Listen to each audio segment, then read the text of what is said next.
Hello guys, good afternoon. Yan, nagpe-prepare na kami ng aming dadalhin, mga damit ni baby para sa panganganak ni Mrs. Yan, damit na yan. Medyo cute na cute kami dyan. Para yan sa pampasko niya, di ba? Excited na kami. Ang cute nga yan. Oh, may kulay pink pa nga. Di ba guys? Yan. Sinama na namin sa pagpe-prepare yan para isang anuhan na lang, di ba? Para isang prepare na lang. Yan guys, piniprepare na ni Mrs. Ilalagay niya sa plastic. Sinisil niya maigi para hindi na malikabukan.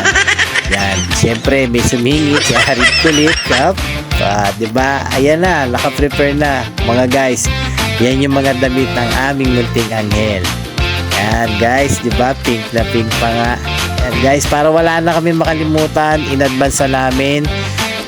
Lalagay na namin lahat sa bag. Para isang bitbitan na lang. In case na sumakit na yung tiyan ni Mrs. Bibit-bitin na lang namin, isang bitbitan na lang. Yan guys, prepared na. Lagay na natin sa bag. Yan, isang dalahan na lang yan. Lahat ng kailangan yan, nandiyan na yan sa bag na yan. Napakaganda yung bag na yan. Nabili namin na yung bag na yan sa, ayan, oh, nakita nyo ba yan? Lahat yan magkakasya, pagkakasya yun ni Mrs. yan. Yan guys, ipiflex pa ni Mrs. yan bag na yan. Yan, lahat andyan na. Yan.